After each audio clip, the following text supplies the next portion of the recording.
Sound check, 1, 2. This is the 217 Recovery Podcast with Corey Winfield. And he knows as soon as he gives it to her, he's gonna give her his heart to her too. And we'll have kids and get married.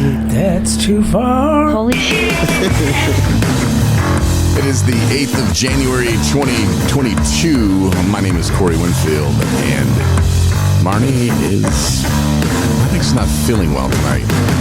I'm not feeling very well either. But this is the 217 Recovery Podcast. Committed to it. Unless I'm dying, I'm here. A couple times in 2021, I kind of thought I was. But no, I'm here. So, going to push through it tonight. Actually, I want to tell a story about how I have acted instead of reacting to a situation that, I don't know, hell, even up to a couple of weeks ago, I might have responded differently in haste. Just to break down the situation for you, there are people in Michigan, and I'm not sure where you're listening from, but there are people in Michigan who reach out for help for their substance use disorder. And a lot of times, just like me, when I started out, I had insurance through work. You know, I could go to any treatment center pretty much in the country. And then I moved back home, had crappy insurance, then didn't have any insurance. And, you know, when I'm dealing with mental health issues and substance use disorder, it's hard to keep a job. So I needed to depend on Medicaid, as many do. And there are a lot of people that think that they solely support Medicaid with their paycheck. I did for years as well. I thought that too. That's not really the case. There are a lot of factors that go into Medicaid and what they pay for, and people, especially people with substance use disorder, you know, there's something called the sin tax, which here in Michigan, we're not really looking into where that $300 million is really going. I would like to see some receipts. You know, tax time's coming up. Maybe we have to stay to Michigan for that. I don't know. Just saying. But not to get on that topic, but there is an organization that has a contract with the state of Michigan. There are 10 different ones in Michigan. And I don't know what one does what as far as if they're holding to their contracts, but I know a couple that I've experienced with, and one of them blatantly does not. They don't hold up their end of the bargain. And it's sad because when people are seeking help and they're told no, they can't go because this place is full, because they refuse to send them to a different place that's in the same state, and that person actually has the right to go to any of the places in the state, but they're told no, that they can't go. They have to wait an extra 3 weeks because that place doesn't want to send their little portion of the money out of their area. When I don't know, man. It's a lot of politics going in it, a lot of pockets getting fatter, and it's not helping the people who need help. That's the bottom line. So I get this email confirming that, because I was like, I need to paper trail this because the people I'm talking to is like, hey, nobody's told us this before, that this is even happening. And I'm like, okay, well, here I am. You know, I'm telling you right now, this is happening. And, oh, well, let us know. Get us paper trail. So anyway, we get to that point now. And man, I wanted to fire off that email so bad the other day. I was just like stark raving mad, you know how you get when you're like, I told you I was right. And I didn't send it. I waited. And I came back to it the next day and thought, man, that sounds pretty angry. I sounded very aggressive. And I wanted the letter to sound assertive, you know, the email, because it's going to quite a few people. And I was like, I don't need to be passive aggressive. Don't need to make snide remarks. Let's just stick to the facts.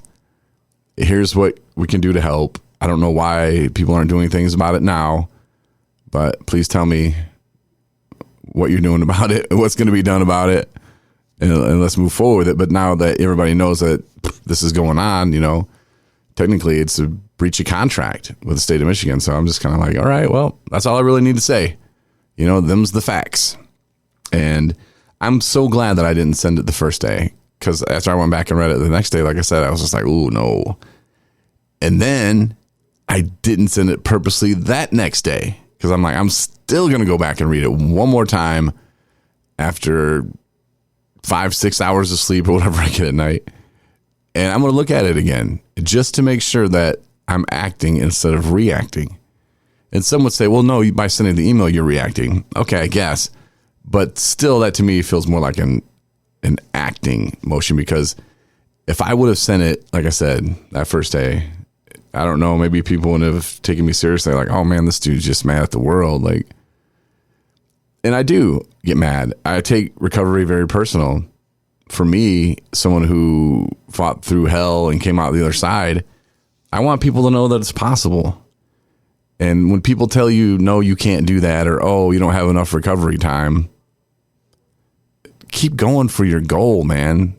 The only person you need to listen to is God, your higher power, your soul. Listen to that. A woman texted me last night. I just had to shake my head.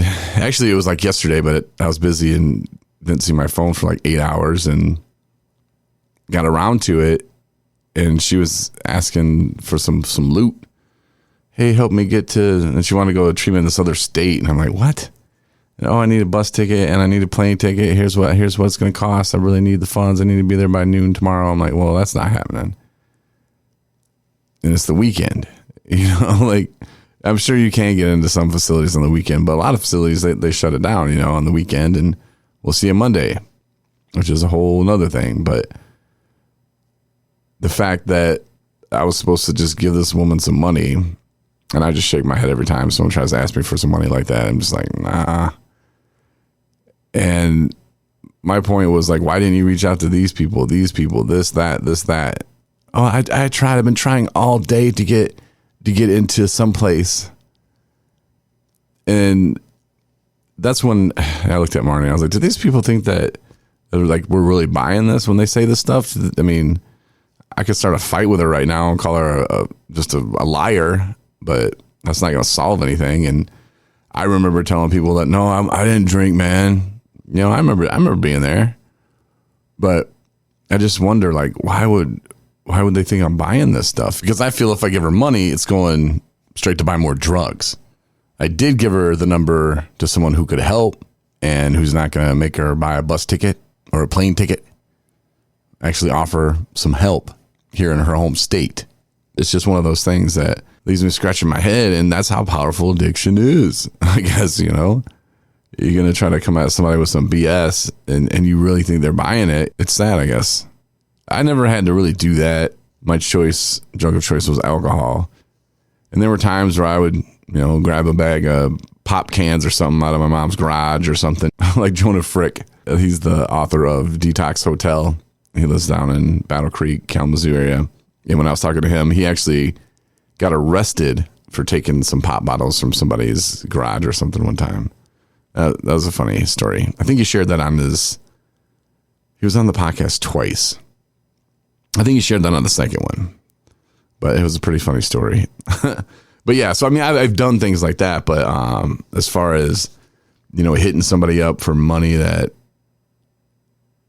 I don't know. I would like to say I really didn't, but maybe I did. Maybe I did tell my mom. No, there was times, where, hey, I don't have any gas in the car. Well, how much do you have in your checking account? And I'd pull it up on the phone and show her, here, I got $2.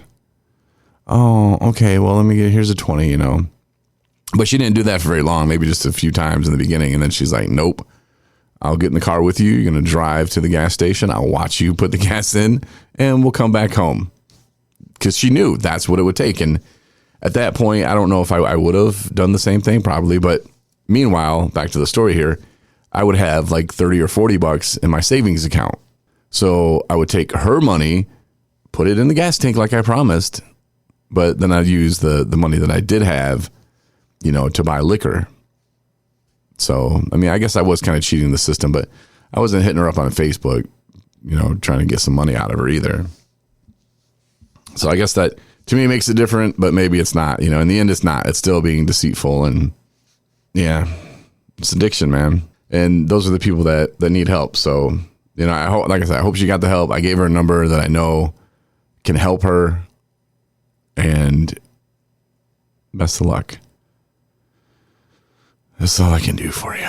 But if if Marty was here, she'd probably chime in and tell more of the story. And I know tomorrow we have a really busy day. And today was kind of like, I don't know if we're both coming down with something. Is it true that men get sympathy pain when women are pregnant? It's a question. I don't know. I feel just tired and just achy, and I don't know. I really don't want to sit here and tell you that I'm sick again, but it would be a lot cooler if it was like sympathy pains and that wifey was pregnant. That would be super. But maybe a couple weeks we'll make that announcement. I don't know. No, actually, it'll probably be a few months before we make that announcement again, because the last time we did, I was feeling so confident, and we've had a couple miscarriages, and it hurts, man. It really does. You get so excited, and this last time I was so excited, and I was like, no, honey, God wants us, to have this baby, and it's going to be a beautiful thing, and let's show God that we have confidence in it, and let's talk about it. Let's share it, which we did. With you on the podcast, we shared it with family members, friends, and then we went and heard I guess we didn't hear the heartbeat, but we saw the heartbeat on the monitor. And that's when I really thought game changer, like this is it. This is for real. And then we went back for the next appointment, and it was gone. That was the kick in the nuts, man. And I didn't know how to react on that one either. I guess I did react by clamming up, and I remember coming home from the appointment, and I just kind of felt like I had to be the strong person, and she was so upset, and so I was trying to like hold it together, and I went right back to the things I would do when I would drink. I went to isolation mode. I went into, let me get busy with something else. And I remember I came in the office, and I don't even remember what I was working on, just stupid stuff, just to not have to feel or focus on the hurt and the pain. And I was in here for a couple hours, I think, and then I realized what I was doing, and it's like, wait a minute, why am I hiding in here? Because I don't want to cry? Because I don't, like that's silly. And I walked in the bedroom, and Marnie was in there laying down, and I just started bawling, just let it out. And that's what needed to happen. It's okay to cry. It's okay to feel pain. It really is. And I think that happened for a reason too. If God wants us to have a child, which I believe he does, he'll give it to us one day when it's ready. And everything happens for a reason. And it's not my job to figure it out. Not my job to figure out why did that happen. But I can look back at a lot of things and say, this wouldn't have happened, this wouldn't have happened, this wouldn't have happened, this wouldn't have happened if we would have had the twins, in 2020. There's a lot of things that wouldn't have happened. I would have loved to have the twins, that's for sure. I'm not saying that at all. I'm just saying that I can look back now and go, wow, as far as Marnie and her career and where she's going, where 217 recovery is going, and where we've came and what we've done, what we've been able to do. I'm not saying that if we have kids, that's not going to be possible, because it will be. But I'm just saying at the time, we can look back and go, yeah, it's God did that for a reason. And I'm not trying to say Satan's getting her pregnant either. This isn't a Rosemary's Baby or anything. I'm just saying. Anyway, I've been rambling. I just kind of wanted to come on and kind of talk about that moment that I had where I didn't react. When you notice moments like that, it doesn't matter if you got a week, 2 weeks, 6 months, 3 years, 10 years, pat yourself on the back. Because by not sending that email, I'm proud of the way that I acted. And that I didn't just fire off the first email and just sound, angry and aggressive. And I just need to sound assertive and like a guy who has a plan and a guy who knows what's going on. And it's a manual. It's a contract. I mean, you just have to read it. It's on websites for everybody to read. And you just are like, wait a minute. That's not what they told so-and-so, or that's not, I got proof that these people aren't doing this, And yeah, that's going to make you mad. But acting in the proper way is also going to make you look a lot better and help people understand your point. Not, just some angry guy's emailing me. If you're at work and especially after the weekend, you sit down, it's Monday. Yeah, you get an email from some mad guy stating obvious facts and not really willing to be part of the solution. Yeah, I wouldn't want those emails either. So anyway, thanks again for listening. 217 Recovery. We do have an app. Not sure if you have it yet. If you don't, check it out. It's free. It's easy to get the podcasts on there. We post our blogs on there as well. We have a blog page, and I know right now it looks a little mumble jumbled. Like if you go to the front page, it's like wait a minute, what's going on with all these podcasts? But you can go to the podcast archive or just click on the year from 2021, 2020, 2019. You can go back in the day and listen to some of them and see where we've come as an organization. Interesting. And hit us up. We're going to be doing meetings and stuff on our app again too, and possibly starting a couple more different podcasts. I'm trying to talk my friend Jason into it. We'll see. I just don't know if I have time to be a co-host with them or whatever. So we'll see. But Jason, now you know my evil plan. I'm done. Marnie's Sunday night replay will be tomorrow. So listen for that. Classic. Thanks for listening to the 217 Recovery Podcast. Win a bunch of free shit from 217 Recovery. Go to the app or the website, 217recovery.com.